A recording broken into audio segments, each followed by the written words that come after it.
So welcome everyone. My name is Kay, one of the co-presenters of this presentation.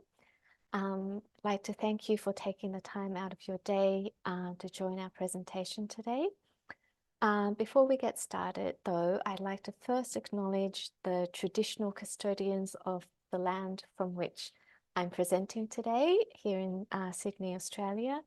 The Gmerek people are the traditional custodians of this land, and the Indigenous people of Australia, like so many people from around the world, have been dancing for thousands of years, and dance has played a very important role in maintaining their culture. So I'd like to really pay respect to that. And before we dive into the main presentation, we'd like to invite you to take part in a short guided practice, which my co-host Kasia will take you through to settle into your body and to land in this present moment. So over to you, Kasia. We invite you to join the tuning in experience. If you feel comfortable doing so, you can close your eyes and take your awareness to your feet on the ground, feeling the weight of your body. You can begin to notice the position you are in right now without changing anything, just noticing. We will go through a short body scan, finding your own back and chest, your shoulders and elbows on each side, and your wrists. And you can find your own fingers and begin to move them in a very subtle way.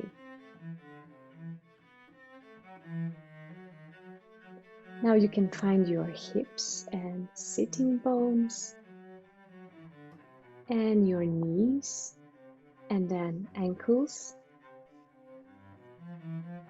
And then you can take your awareness once again to your feet and spread your toes and feel the whole sole of your feet touching the ground. And you can notice where you might be holding tension. Notice your sitting bones. And take a moment to notice how your head is balancing just on top of your spine. And now you can invite a small movement to your head, turning it to each side, and then up and down. And we can slowly start connecting with our own breath. So again, without changing anything, just noticing your own breath. We will breathe in and breathe out. And you can pay attention to the length of your breath in and breath out, and the rhythm of your own breath. And you can bring your awareness to your rib cage that expands with each breath in, and just allow your breath to flow in and out. And while this breathing continues, you might want to open your eyes and look around. Thank you for taking time to tune in into your own body.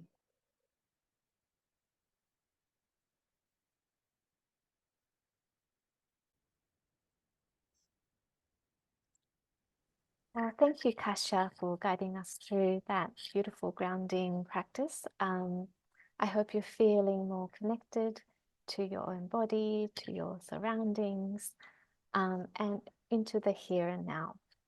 So as we are your hosts, we thought it would make sense that we share a little bit about ourselves so that you have a bit of context behind this work. So as I said earlier, my name is Kay, and I work as a Montessori guide, dance educator, and a dancer in Sydney, Australia. And during my training in the 6 to 12 diploma, as well as over the years of guiding children in the Montessori environment, I saw so many opportunities to integrate and embed dance experiences into the children's learning experience. And I just couldn't help but see how the Montessori approach to child development marries so beautifully with creative dance, an approach that really respects children's agency and their creativity and self-expression. And it really allows children, I think, to explore their full whole being. You know, dance is a medium, a language that really allows the whole physical, cognitive, social, and emotional aspects of ourselves to be synergized into one. And I love seeing what children come up with when they create their dances and explore different ways of moving. And so this has led to my developing the work of Montessori dance, with the aim to help educators to integrate creative movement, creative dance into the Montessori learning environment. And last year, Kasia and I met in Thailand and learned of each of our very much shared vision and approach to creative dance in the Montessori setting. And so we have since started collaborating. And I'll turn it over to Kasia to share about herself. Thank you, Kay.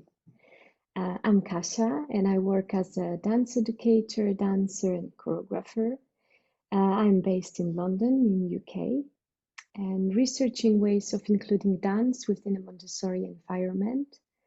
I began leading dance classes at the Montessori kindergarten run by my parents back in 2007, and very quickly I realized that the traditional approach to teaching dance, based on learning only by imitation, does not really align with Montessori principles. So then I started to search for ways of setting up environments in which creative processes could happen. And thanks to this 5-year-old girl who started to improvise in the middle of the class, while I was teaching other children how to execute some ballet steps and ballet poses, the question of how to support each child to reach their full potential rather than limiting them with a prescribed idea of what dance is became central to my work in the frame of Montessori Dance Guide. So the question, how can dance offer an avenue toward peace? The title of our presentation connects directly to our practice as dance educators, supporting people of different ages to explore their unique way and ways of moving and dancing. And then peace, which is the most important issue to be solved today in the world. Unfortunately, it is still as relevant when Montessori gave her first lecture on the theme of education and peace. So, how can dance offer an avenue toward peace? In our experience, we both notice that dance can make a difference that movement makes change, and that dance has a transformative power as it involves all levels of awareness: physical, emotional, mental, as well as spiritual. The way we move changes the way we think and feel about ourselves and the world around us. So changing our movement pathway also changes our perspective, evokes emotions and feelings, and can lead us to new ideas and ways of understanding. And in this presentation, we will refer to our own experience as dance educators, as well as to philosophers, theorists, and educators that guide and inspire us. In this investigation of this question, we will draw inspiration from Maria Montessori herself, as well as Anna Halprin, a dancer and choreographer, Sir Ken Robinson, Buddhist monk Thich Han, and dance educators Susan Stinson, as well as we will include perspective of Mary Joyce. Each of them shares a very unique perspective that helped us understand the connection between creative dance and peace building. And something we find important to mention is that we do not consider dance as the only and best possible way, but we rather want to share our research findings and ideas on including dance in building pathways towards peace. Dance can be seen and experienced as entertainment, artistic expression, a way of sharing stories, and it can also be seen as a way to connect with oneself and with others. And this perspective on dance is what Kay and I want to share with you today. Thank you, Kasia. So moving forward, we'd like to begin by considering the meaning of peace. What is dance? To define it so that we have a shared orientation, a shared understanding of what peace is. As you know, much of Maria Montessori's work centers around the role of education in achieving peace. And so we'd like to first take a look at some of Maria Montessori's words. So we've put some quotes up on the slide. And I'd like you to take a moment to first read the first quote to the left, which starts with the line, "Peace is a goal that can be attained only through common accord." So in this quote, Montessori says that peace is one, about preventing war, of, not having conflict that results in violence. And she also note the last part, the last line that says that we need a long-term effort to establish lasting peace among men. So let's go and look further into this idea of lasting peace among human beings. And so when we look at the second quote on the slide here, it points us to that direction. She says that peace is a practical principle of human civilization and social organization that is based on the very nature of man. The nature of each human being in this quote is suggested is at the very foundation of peace. So this message of, the human being, the nature of the human being at the foundation of peace is echoed here in this quote, where Montessori says that social peace and harmony can have only one foundation: man himself.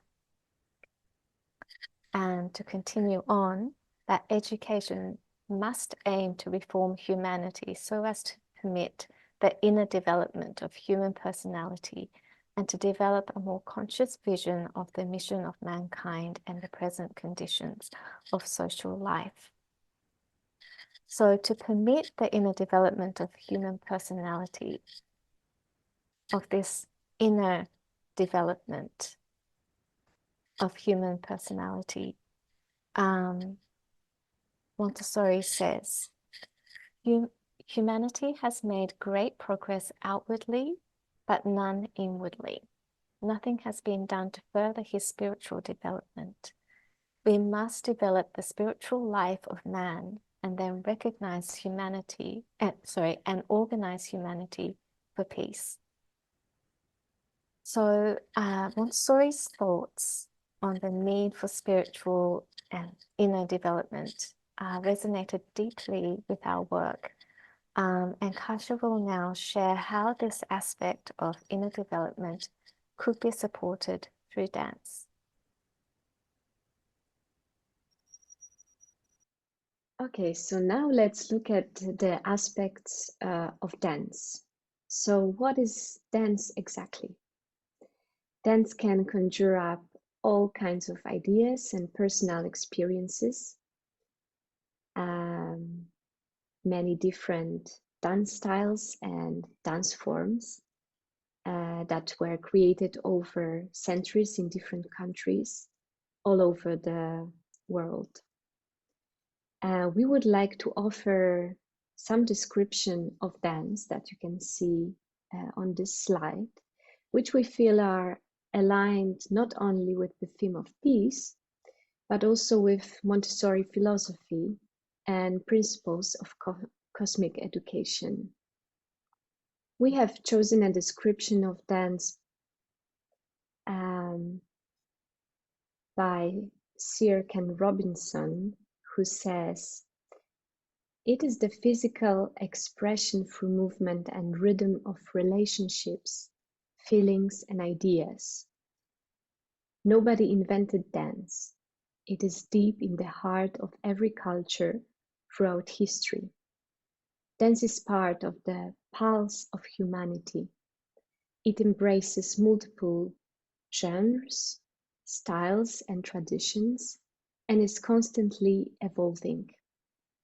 Its roles range from recreational to sacred and cover every form of social purpose."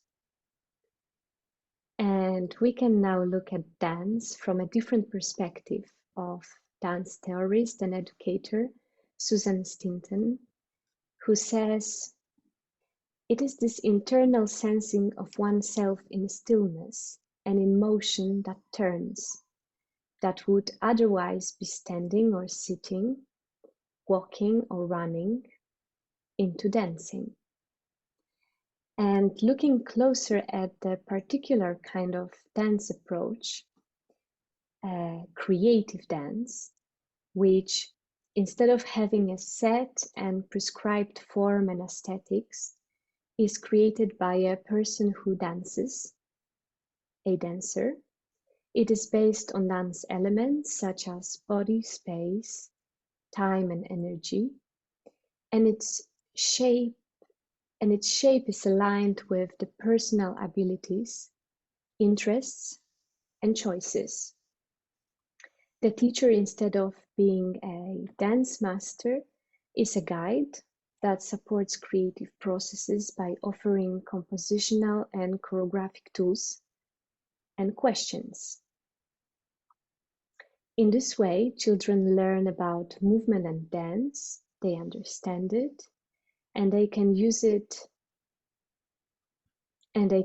this experience in any dance context, but also in their everyday life. From the moment we wake up each morning, we are making set of complex movements like pushing and pulling, reaching, and walking and running, and being still sometimes. And through creative dance, we have this opportunity to experiment with possible ways of moving and creating movement, choosing directions, speed, and range of movement, and movement pathway, and its qualities. So one way of looking at creative dance comes from dance educator Mary Joyce, and she says, creative dance is unique. It is the only activity in which physical movement is used non-functionally and as a personal expression. It is holistic, engaging the mind, body, and spirit. Children can find a fulfillment through dance that can be realized through no other discipline, because dance simultaneously involves the inner being and the physical body. Creative dance as one way of practicing this inner connection and development, as articulated by Anna Halprin. And we can read that the more movements are liberated from preconceived ideas about style, the more congruent will be the manifestations of emotions in physical expression. And dance that connects us is very well described by Anna Halprin. And she says that dance happens in social space. The individual, the I, meets the correspondence with the other, you, and continues with the realization that a dancer in a group is a part of moving organism. Their contact with their own body is the base from which it becomes possible to go out into the world and come back to oneself. Dance allows us to sense inwards, that supports the connection with the other person. And as we can read from Anna Halprin, the more sensitive the ability to sense inwards into one's own body, the greater the ability to attune to another person. And through dance, the whole human development can be supported, which will be further guided by Kay.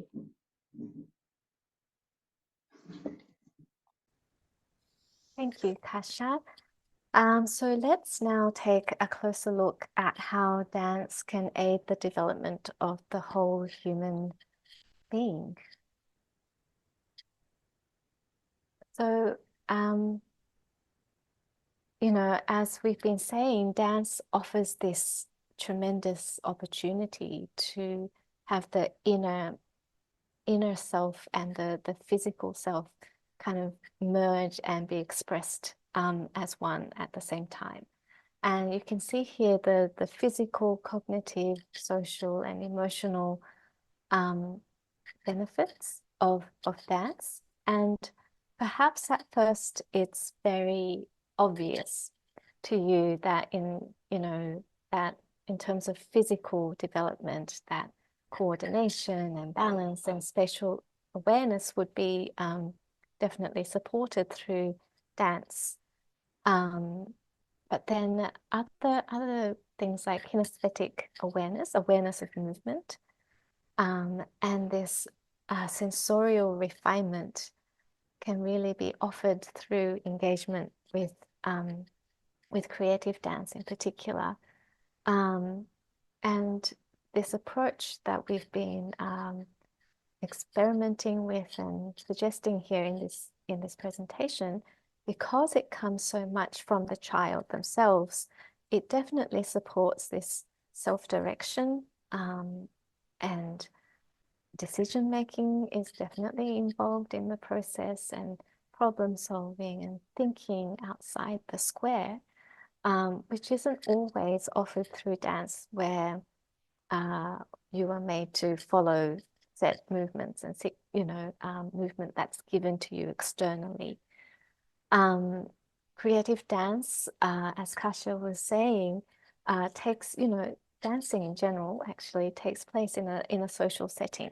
We dance with other other human beings. And with creative dance, there is great opportunity to collaborate and to work together in a respectful, inclusive way, and to communicate using our bodies, and to learn when to give and to take, what you contribute, and being receptive to what other people creatively offer in the process.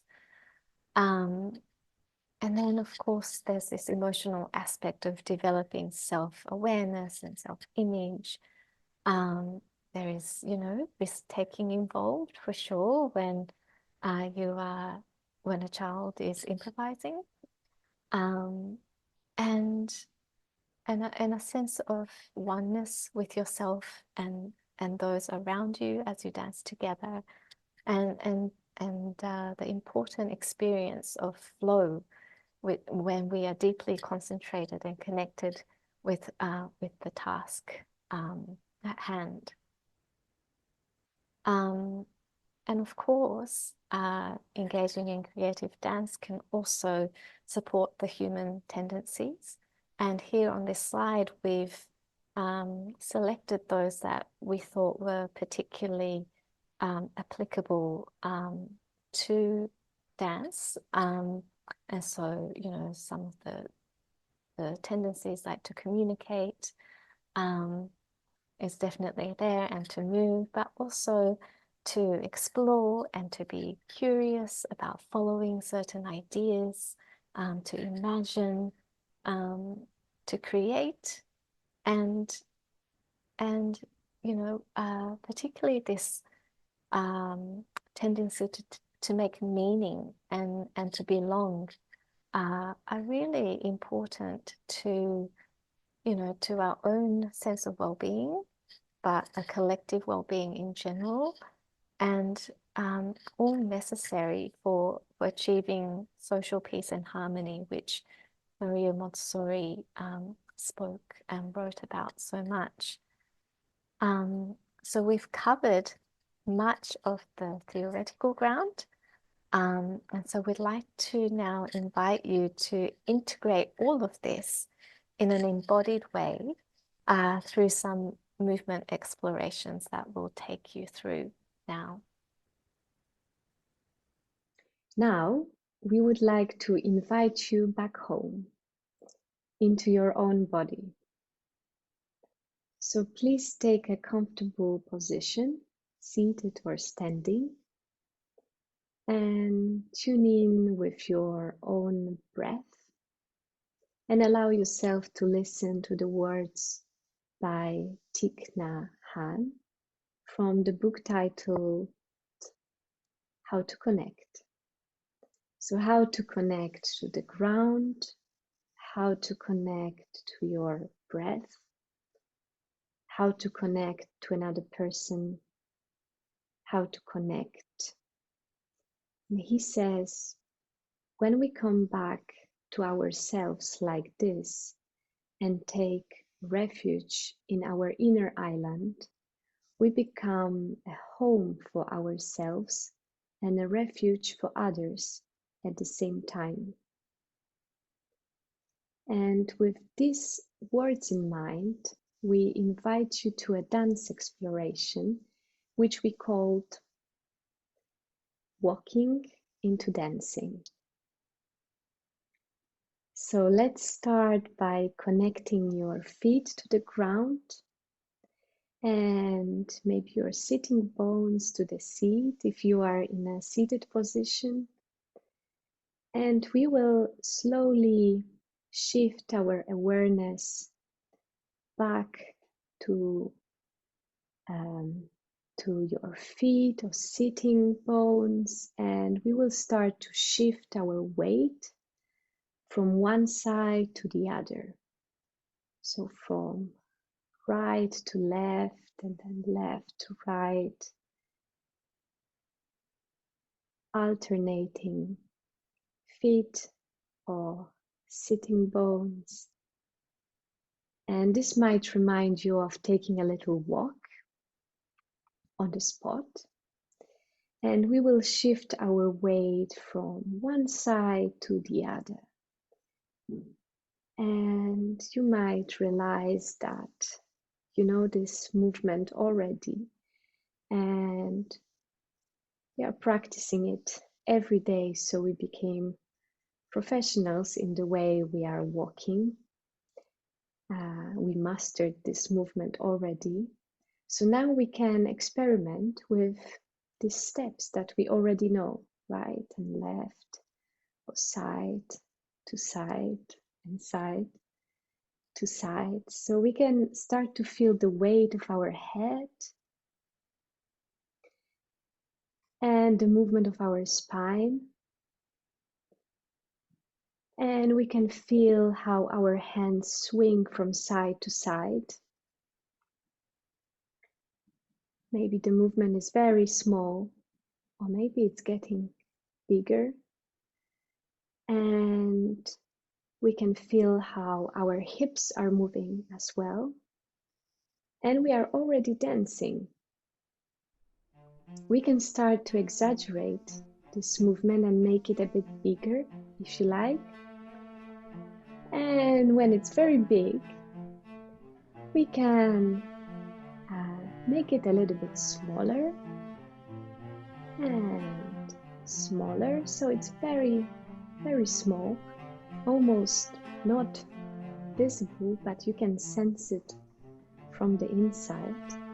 And then let's come back to this medium range of movement typical for you. And we might want to start to play with the aspect of time now. So we will make this movement a bit faster. And it can be very fast right now, so as fast as it can be. And when it's very, very fast, we can start to slow it down and experience the same movement in slow motion.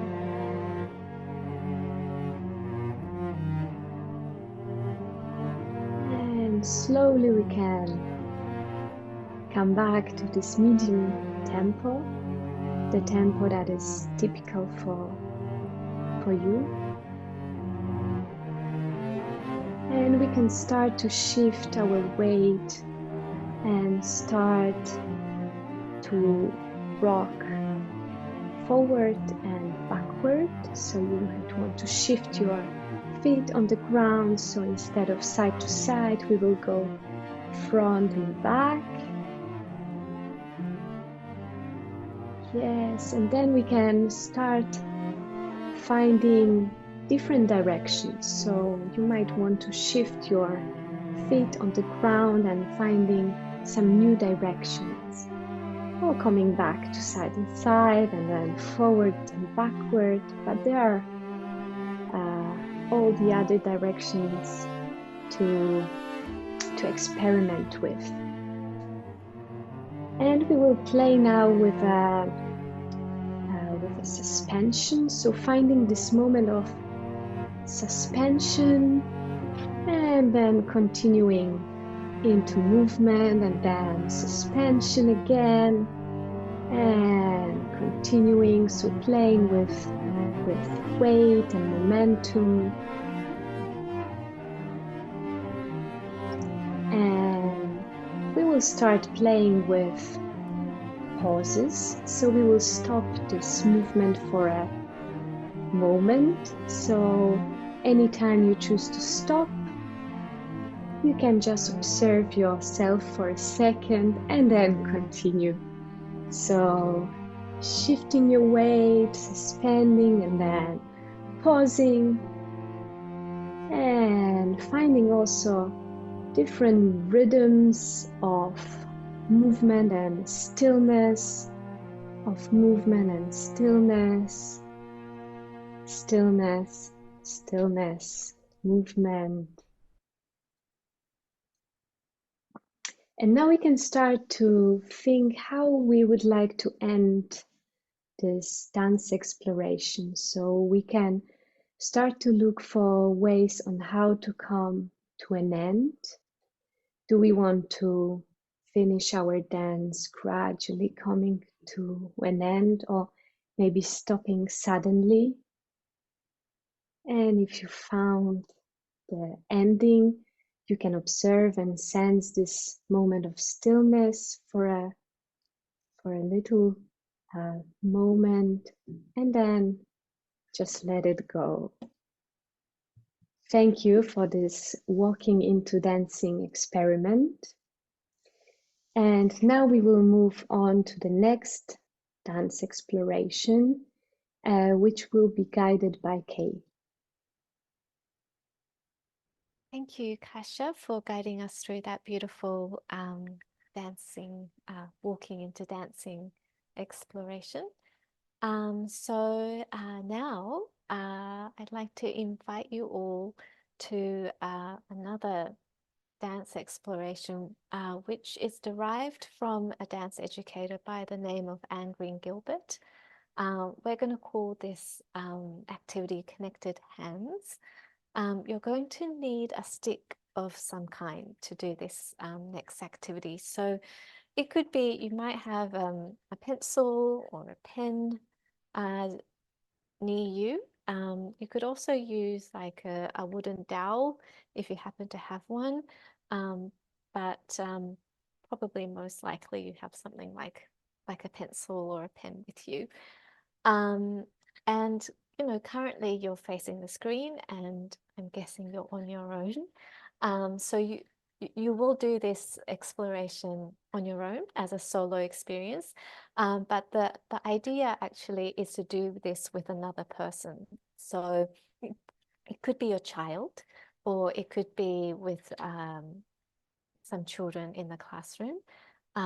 It's something you could share with a small group of children and invite them to work in pairs for this. So, but for our solo exploration now, I'd like you to take your utensil, whatever that might be, and place them between your palms. And to balance the pencil between your hands. And in order to do this, you kind of have to press a little bit in so that the pencil remains balanced and not fall. And so you could play at now with just the subtle give and take of the pressure, which gives you this sensorial and kinesthetic feedback between the two palms. And now you can start to explore just taking your hands side by side, side to side, while keeping the utensil balanced. And then you could play with making the movements really quite big or small or fast or slow. And then have a go at changing the orientation of the stick. So you could move it up and down, around, close to you, away from you, further away. So playing with the distance between you and your hands. And right now, we're currently doing this on the spot, you know, but this exploration can be taken to other parts of the room so that you are traveling through space. And this is really fun to do with another person, and navigating. How do you, without using your words, navigate traveling through space and using only this feedback that you get from the pressure between the palms to direct where you want to go, together as a partnership. So I'm just going to show you what that might look like. It's still going to be a solo exploration that you'll see, but you can imagine what it might be like with another person.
So you could do that exploration really forever, but you could bring it to a close by finding perhaps a shape that you like. So I hope you enjoyed that, and perhaps you could see yourself applying it, exploring it with your family or within your own classroom environment. So as we near the end of our presentation, we'd like to share these words by Anna Halprin, which we think really rounds off our theme of dancing towards peace and the ideas that we covered in our presentation. So she says, the more the faculty of physical and subjective feeling is trained, the better the I becomes to make contact with the you and the we of a group or larger community. So let's take a moment to reflect on this experience. Think for a moment about how you would like to capture what you have just experienced in the form of a word or an image. And think about what comes to the forefront and what stays present for you. And what do you take away from this experience for yourself? And we hope that you have discovered something for yourself that might be shared with others in your classroom or home. And thank you for your presence and openness to this subject that moves Kay and myself the most.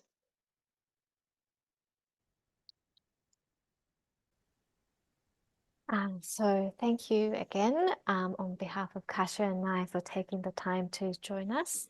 I hope you found our presentation meaningful and applicable to your context. Kasia and I are going to continue to work on various projects together. So if you are interested to learn more and to follow our work, please visit our respective websites and keep an eye out for future offerings.